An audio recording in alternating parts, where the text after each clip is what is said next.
Fala palmeirense, bem-vindo ao canal Diego Yuato Marada.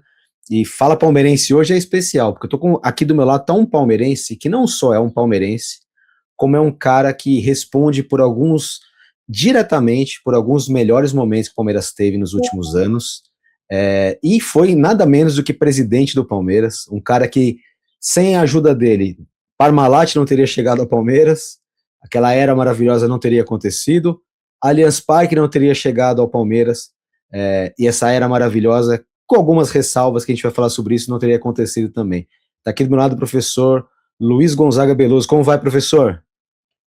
Vou bem, melhor ainda que eu estou com você aqui, Diego. Muito obrigado, professor, que eu tive o prazer de conhecer e hoje posso chamar de amigo com muito orgulho. Estamos trabalhando num livro sobre as memórias do professor. Há muitos anos a gente vem trabalhando e agora estamos na reta final aí de produção. Ano que vem está no mercado, né, professor? Você é que decide, você é que determina. O autor tem que falar, né, se está pronto ou não, não é o entrevistado. Mas aí a gente precisa dar o tempo necessário, o tempo suficiente, sim. Né, Não, mas pode falar. Porque escrever um livro é uma coisa que exige aplicação, atenção, etc. Não pode ser uma coisa feita como se estivesse escrevendo em rede social, entendeu? Exatamente. É um trabalho minucioso, de checagem, né? Checagem, exatamente. Mas tem sido um prazer, porque as histórias que o professor tem para contar, algumas a gente vai até trazer aqui. O objetivo, claro, é que aqui não é contar a vida do professor, porque para isso a gente está fazendo um livro, né? Então não é pouca coisa que tem para contar. Mas eu gosto de trazer aqui o professor porque ele, ao mesmo tempo que é um grande torcedor do Palmeiras, um cara que foi recepcionar o time campeão do mundo em 1951, por exemplo, foi na estação de trem receber o Palmeiras campeão, também é um cara que foi presidente do Palmeiras nessa era moderna e nunca deixou de ser um grande torcedor. Então, a visão que o professor traz pra gente é desde o garotinho de lá de 51, que foi receber o time campeão do mundo na Estação da Luz, até o presidente e o torcedor que vai ser para sempre, né, professor? O Palmeiras nunca vai sair da sua vida, né? Não, jamais. O Palmeiras faz parte da minha vida desde os 5 anos de idade. Porque antes de eu ir à Estação Roosevelt, não foi a da Luz. Foi na Roosevelt. Roosevelt, né? Que foi uma celebração incrível. Tinha, inclusive, torcedores de outros clubes, né? Foi uma recepção muito importante. O pessoal estima que apareceram lá, compareceram mais ou menos 700 a 1 milhão de pessoas. Ali, quase a cidade inteira, né? Mas eu comecei a me apaixonar pelo Palmeiras. Meu pai era delegado de polícia, depois foi juiz, e meu pai foi diretor também jurídico do Palmeiras, né? E ele me levou a um jogo do campeonato de 47, o Campeonato Paulista, em que o Palmeiras ganhou do São Paulo de 4-3. E o último gol, eu não vou esquecer jamais, foi do Oswaldinho, de cabeça. Eu estava assistindo ali no Pacaembu junto com meu pai. Então, a partir daí, minha vida foi marcada pela devoção, pela aplicação a Palmeiras, etc. Até que me cometeram a ousadia, ou seja, a imprudência também de me escolher como presidente, né? Mas sempre, independentemente do cargo, eu sempre trabalhei pelo Palmeiras. Você falou da Parmalat, né? Parmalat foi em 92, fizemos o acordo. E no primeiro momento, em 92, o Palmeiras perdeu do São Paulo, foi vice-campeão. E depois iniciou, a partir de 93, uma trajetória brilhante, né? Isso se deve muito ao Jânio Grisende, que era o presidente da Parmalat no Brasil, que, na verdade, ele permitiu que nós fizéssemos contratações muito boas, né? Excelentes contratações, né? Entre as quais nós podemos falar de Jalminha, Rivaldo, Luizão, Edmundo, Zinho. Zinho, bem lembrado. Zinho. Zinho. Isso. Então aí o time teve um desempenho assim brilhante até se encerrar. O acordo foi em 2000. Mas em 99 o Palmeiras ganhou a Mundial Interclubes. A gente em 99 foi jogar, acabou que a gente não ganhou, né? A gente ganhou a Libertadores, né? Não fomos jogar, mas não ganhei. Eu sempre acho que o Palmeiras vai ganhar. Mas de fato, foi um jogo, o Palmeiras dominou o jogo, né? Eu me lembro do Oséias, por exemplo, recebendo uma bola na pequena área de cabeça, ele cabeceou, o goleiro pegou. O Palmeiras jogou muito bem. Fora o gol anulado, teve um gol anulado erradamente também, né? Teve um gol anulado, exatamente. Bem lembrado. Se tivesse VAR, tinha validado aquele gol, né? Tinha validado o gol. Ô, professor, conta pra gente como é que foi o seu tempo de presidente do Palmeiras. O senhor assume o mandato em que ano exatamente? Eu assumi em 2009. Ou seja, o senhor vem na sequência da conquista do Paulista de 2008 e o senhor já estava na administração em 2008, né? Eu era diretor de planejamento do Afonso de la Mônica, que é uma bela figura também. E como diretor de planejamento, eu comecei a negociar o Allianz. Que tive a ajuda de muita gente, mas muita gente mesmo. Corcione, Marcelo Solarino, Marcelo Fonseca, todos palmeirenses muito dedicados, né? Então, aí nós fomos encaminhando, mas a aprovação no conselho não foi muito fácil, não. Foi bem complicada, né? Teve um cara que falou que ia se amarrar as máquinas para que não começasse a obra, não teve um que disse isso? Isso, se jogou no chão. Mas eu estava no hospital, 2010 isso. E se jogou no chão para impedir que as máquinas entrassem. Outro dia me encontrei com ele, ele falou, não é verdade. Eu falei, ué, mas foi o que o José Cirilo me contou, e o Cirilo era um cara muito sério, não ia inventar essa história. Pois é. Professor, hoje a gente vê, né, o senhor plantou essa semente do Allianz lá em 2008, que foi ser inaugurado no final de 14, né? Ou seja, todo esse processo durou 6 anos. Se a gente parar para pensar, foi até rápido, né? Porque em 6 anos estava de pé, né? Que começa a demolir, na verdade, em 2010 só, né? Demora um tempinho para começar ainda a demolição, né? Exatamente. Então, aí começou a construção, e eu posso contar um episódio assim, muito peculiar de certas pessoas no Palmeiras, é que eu fui a uma votação junto com a minha ex-mulher, junto com meus filhos, que são sócios também. Eu fui a uma votação tendo saído do hospital, estava lá de pé, entrei na fila direitinho, não quis lugar especial, fiquei na fila direitinho. Então veio lá um senhor falar assim para mim, estava na verdade demolindo o estádio, né? Nesse momento estava demolindo. Aí ele falou para mim, veja o que o senhor está fazendo, está destruindo o nosso Palestra Itália. Falei, meu senhor, nós estamos reestruturando e tentando dar ao Palestra Itália, ao Palmeiras, um estádio mais compatível com o momento que a gente vive. Mas eu estava com a minha ex-mulher, que é um tanto quanto perspicaz e não tem papas na língua, e ela disse, não, nenhuma ofensa, mas ela falou com o cara saiu correndo. Meus filhos morreram de rir, os dois. Mas o Palmeiras sempre suscita muita... Os debates são sempre acalorados, né, professor? Sim, muito. Né?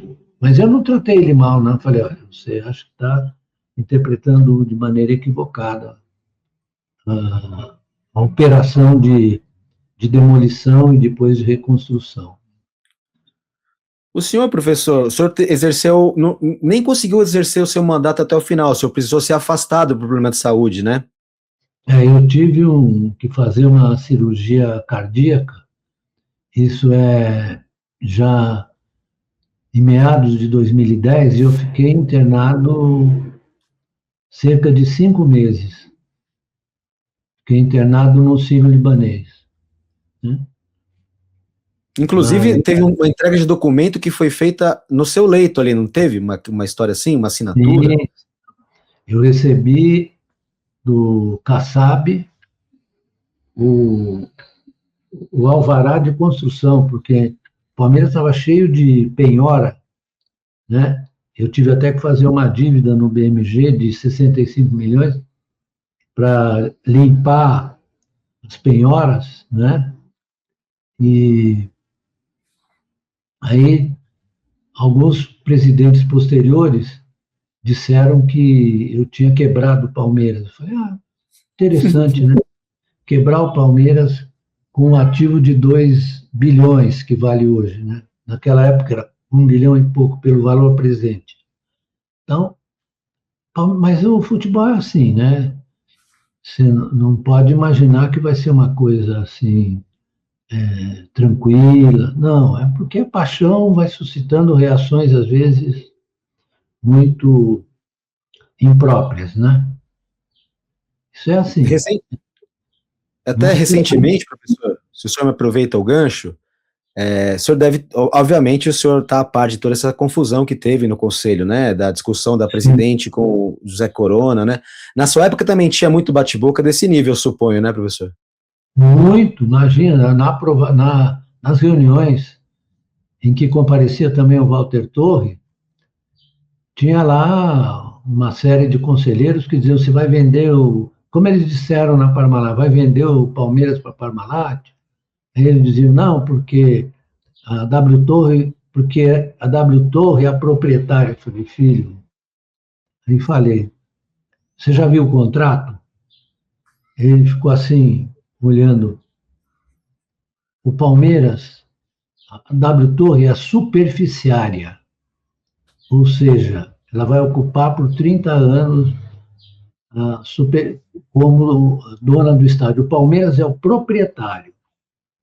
Então você está fazendo confusão. Acho melhor você estudar um pouco de direito civil, né, para entender o que é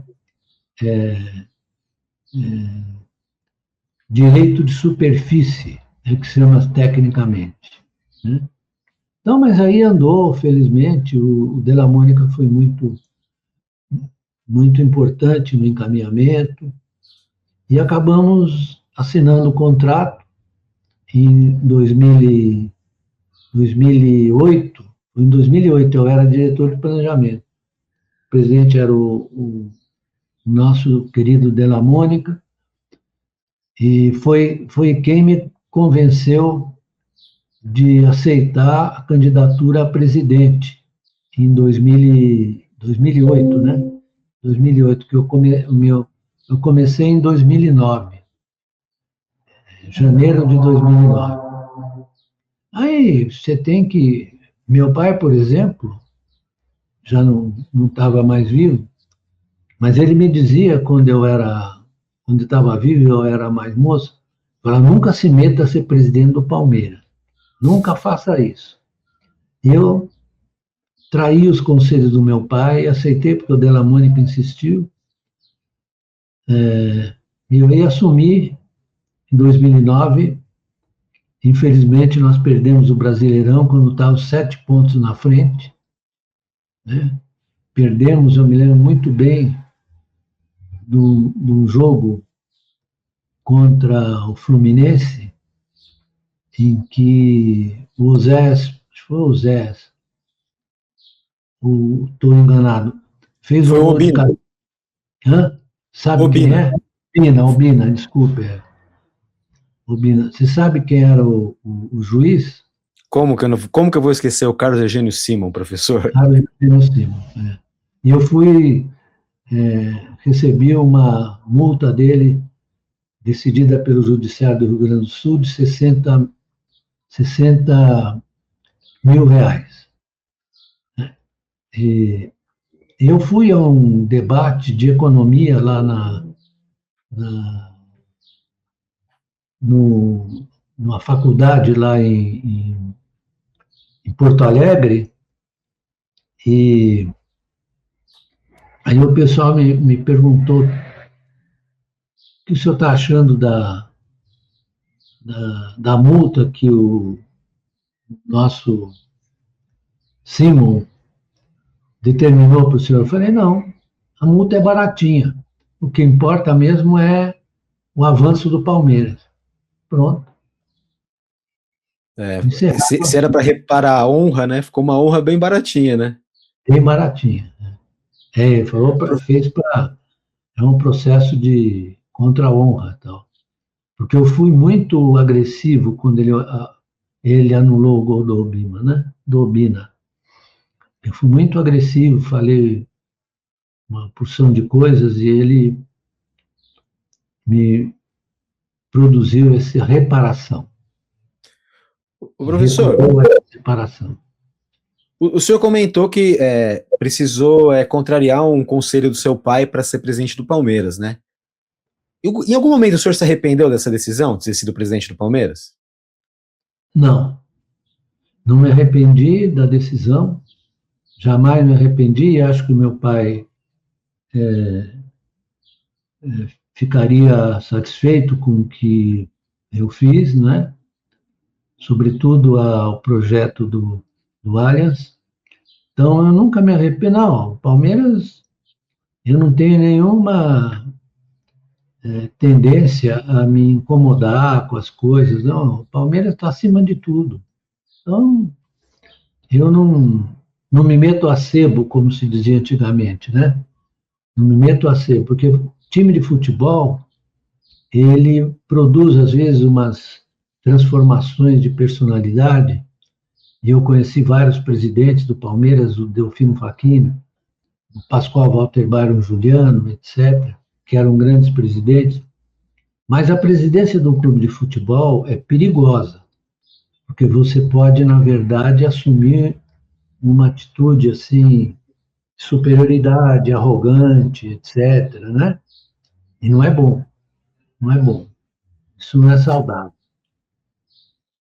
Como é que o senhor viu esse debate recente? Porque só para explicar até para o nosso espectador aqui, né? O senhor milita na União Verde e Branco, né? Do Pescarmona, né? E o Pescarmona compõe a base aliada da presidente do Palmeiras, né? O senhor já falou várias vezes que o senhor não é obrigado a votar e concordar com a UBV, embora o senhor faça ali a UVB, embora o senhor faça parte, né? Isso. Como é que o senhor vê essa discussão de terceiro mandato, de mais um mandato para a Leila, de mudar o estatuto? E até em cima disso que o senhor colocou, né, que é perigoso ser presidente de clube, né, porque imagino que dá uma sensação de poder supremo pela paixão de muitas pessoas, né? Acho que a tentação de você querer manter esse poder nas mãos deve ser muito grande. O senhor não teve essa ambição.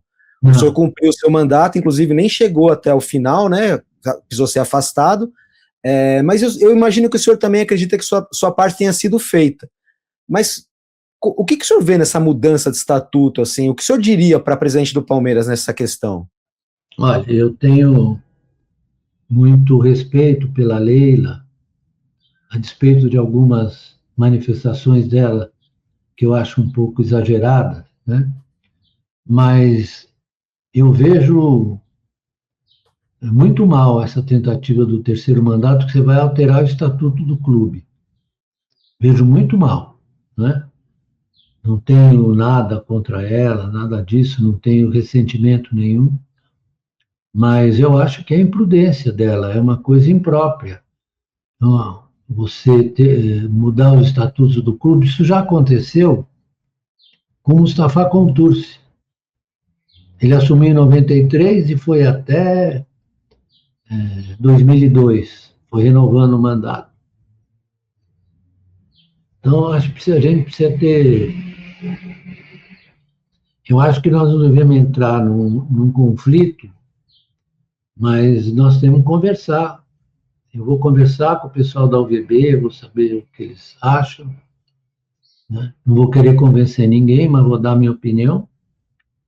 E acho que não é uma solução adequada ter o terceiro mandato.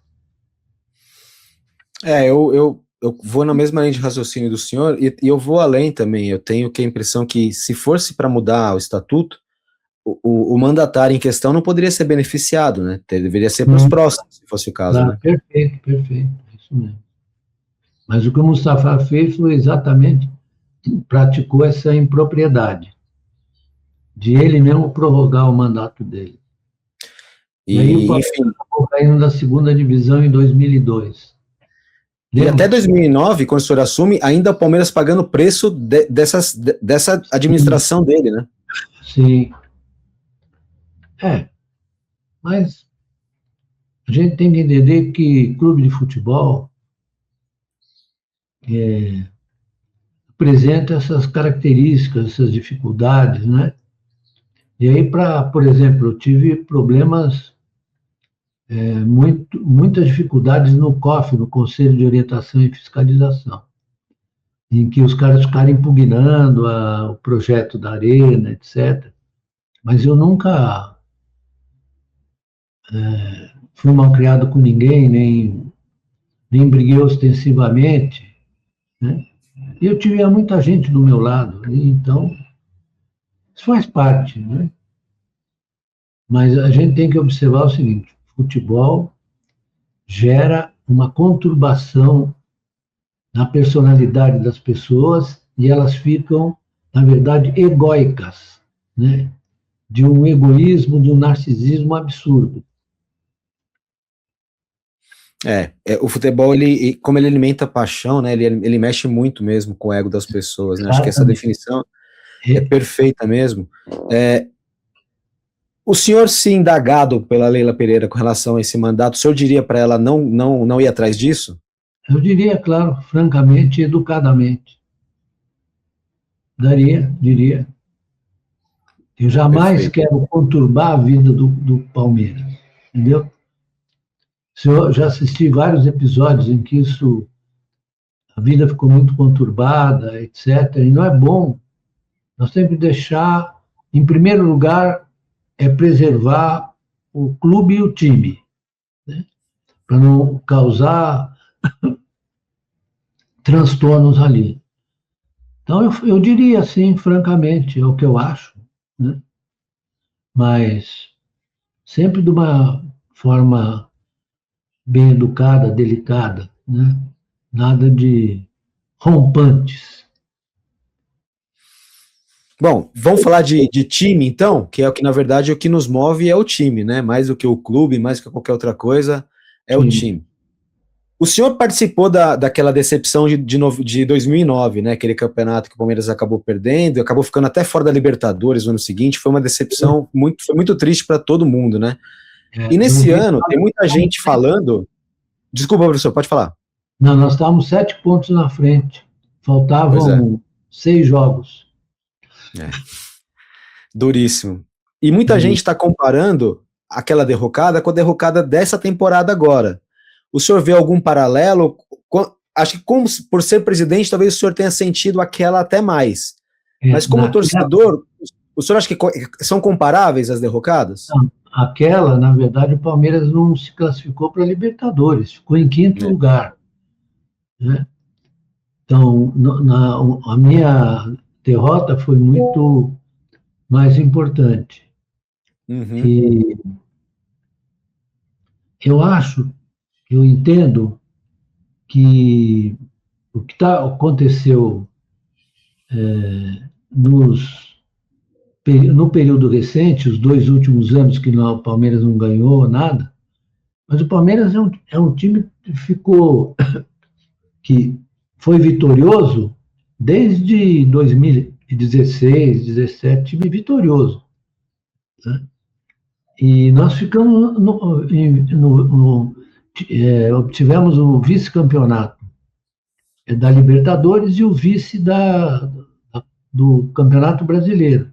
É claro que eu posso fazer observações sobre alguns jogos em que a gente, como por exemplo o jogo contra o Vitória aqui, o jogo também contra o Fluminense, que o time não funcionou, né? Mas isso é do futebol. Do futebol. Eu não acho que as pessoas imaginarem que tem que ganhar sempre não vai dar certo. Não é que você vai apostar que pode perder, você tem que sempre apostar que você deve ganhar. Mas não é, não é adequado você fazer essas. Eu, por exemplo, não, não tenho nada, não pretendo me defender do que aconteceu em 2009. Aconteceu. E eu estava lá de presidente, então a responsabilidade era minha. Uhum. Eu acho muito legal, muito louvável que o senhor assume o erro. Inclusive, o senhor já comentou até que a saída do Luxemburgo talvez não tenha sido a melhor ideia, trazer o Muricy talvez não tenha sido a melhor ideia, né? Perfeitamente. Eu cometi vários erros. Cometi vários erros, inclusive esse da saída do Luxemburgo. E eu estava dando aula em Campinas, aí me avisaram que ele tinha feito um negócio lá não muito católico. Ele falou que o Keyson não jogava mais com ele, né? É isso. Então, eu chamei, conversei com ele, falei, olha, melhor a gente... Porque quem trouxe Quando é que o Luxemburgo veio para o Palmeiras? Ele Naquela veio época? na Parmalat. A primeira vez foi Parmalat, 93, né? Que ele chega. Depois ele voltou. Então, na Parmalat, eu fui buscá-lo no Rio de Janeiro. Ele estava lá, tinha sido treinador do Bragantino, né, se não me engano. Uhum. Voltou para o Rio de Janeiro, numa loja que ele tinha lá. Aí eu fui lá pessoalmente eu e o Serafim Del Grande, para pedir que ele fosse para o Palmeiras, né? E foi muito legal esse período aí, muito bom. Ô, professor, para a gente encerrar, para a gente poder deixar o senhor em paz, eu vou fazer uma rodada de respostas rápidas, tá? É uma pergunta, eu vou falar de um tema, isso aí o senhor responde o que vem à cabeça ou dá uma opinião sobre o assunto, pode ser? Pode. Então vou falar aqui, ó. Abel Ferreira. Acho um excelente treinador. Leila Pereira. Está sendo uma boa presidente, ainda que não deva insistir na renovação do seu mandato, né? Lá em 27, né? Que vai ser em 27. Ela fica até Não é 27. bom para o clube, não é bom para o clube, entendeu? Não é bom, porque introduz uma percepção assim, negativa. Eu não acho que é bom para ela também. Vamos lá, próximo tema. Allianz Parque. O Allianz Parque, eu sempre digo o seguinte, eu vou repetir aqui. Eu, na verdade, na concepção, na negociação do Allianz Parque, eu fiz como um funcionário do Palmeiras. Um funcionário que cumpriu a sua missão, cumpria a missão. Mas eu não me considero uma pessoa especial por causa da... Eu não gosto disso, até porque eu tenho formação jesuítica, eu tenho horror desse negócio da autorreferência. Então eu fui lá, minha paixão pelo Palmeiras me empurrou e eu fiz. Vamos lá, próximo tema. Era Parmalat. Sim, era Parmalat, sabe que também teve muita oposição, né? Não esqueço, não. Gente dizendo você está vendendo o Palmeiras para Parmalat, que era uma cogestão, né? Uhum. Que foi muito bem sucedida. A sucessão de vitórias no vários campeonatos brasileiros, paulista, foi impressionante. O time era de primeira qualidade. E quando terminou, eu já estava, ainda era conselheiro, quando terminou, não foi bom, mas terminou não por por conta da Parmalat do Brasil, por conta da Parmalat Internacional. Sim. E a Parmalat Internacional fez um procedimento bastante... Ela inventou um dinheiro que ela tinha nas Ilhas Cayman, né? E que não existia. Aliás, foi esse ano que deu uma série de confusões nos mercados financeiros. Uhum. A Parmalat estava nessa. Ó, próximo tema. Vou misturar a estação, hein?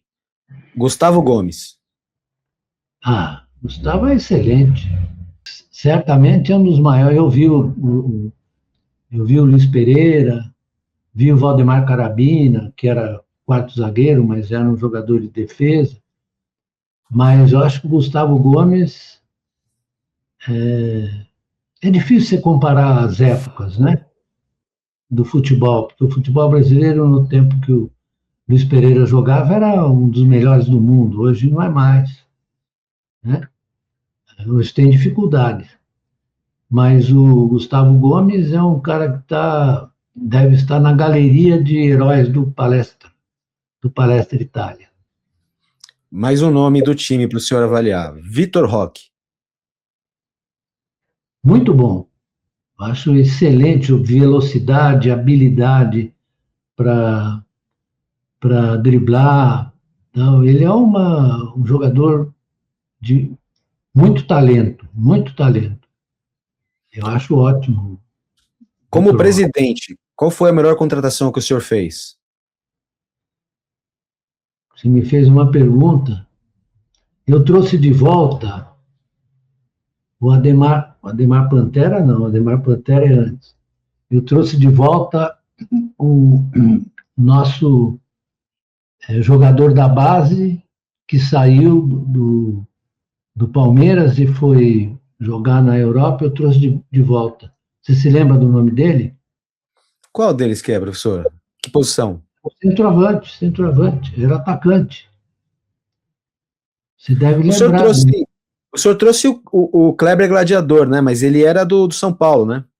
Trouxe o Kleber Gladiador, é isso. Bem lembrado, bem lembrado. Valdívia também, né? Valdívia também, Valdívia. Aliás, o Valdívia foi me visitar no hospital. Né? Foi lá, quando eu estava internado, foi me visitar. Perfeito. E, professor, para a gente poder finalizar, o que significou para o senhor ser presidente do Palmeiras? É difícil exprimir isso, porque como eu tenho esse apego, essa paixão pelo Palmeiras, ser presidente me mobilizou muito, ainda que eu no futebol não tenha tido sucesso, mas eu procurei fazer o que eu imaginava que o Palmeiras merecia, que é fazer um avanço, porque o Palmeiras é assim, é um clube muito conservador e ao mesmo tempo inovador. Se você pegar as inovações que o Palmeiras fez, você vai perceber como esse jogo entre conservadorismo e inovação é típica do Palmeiras. Então, eu me sinto assim, como um funcionário, para dizer para você. Perfeito. Professor, muito obrigado pelo seu tempo, um prazer falar com o senhor. Como eu sempre falo, e eu estou falando isso porque eu sei, a vida do senhor não dá um livro só, dá uma enciclopédia. Então, a gente passou por alguns temas aqui, muitos temas que eu já conhecia até, mas é que eu acho legal trazer para o nosso espectador aqui do canal. Lembrando, vou pedir para você que assistiu, deixar seu like, se inscrever no canal, apoiar a gente no apoia.se/Diego Marada e ficar ligado, porque o livro de memórias do professor Beluso, escrito por esse aqui que vos fala, logo no mercado, vocês vão saber, a gente vai informar por aqui. Tem sido um prazer escrever a sua história, professor. E assim, não é só de Palmeiras que a gente vai falar da sua vida política, como secretário de planejamento do Estado, enfim, a gente vai falar sobre muita coisa legal, como professor, como perseguido na época da ditadura, enfim. O professor Beluso não falta história, por isso que vai dar um livro essa história dele. E, professor... Mas eu sempre vejo assim, são as circunstâncias que vão determinando as suas reações, né? Quer dizer, você não pode imaginar que você seja uma pessoa especial, não. Você vai articulando e negociando as coisas para chegar a um determinado resultado, né? Então, eu vejo a minha vida assim, como uma pessoa normal, comum, que teve a aventura de ajudar o Palmeiras em 2 ocasiões. Perfeito. Professor, como seu amigo e como jornalista, um prazer sempre conversar com o senhor. Agradeço muito e com certeza o senhor vai aparecer aqui de novo no futuro. Quando a gente lançar o livro, a gente faz mais uma conversa aqui, combinado? Maravilha, maravilha. Então tá bom. Ótimo. Obrigado, professor. Um abração. Outro. Tchau.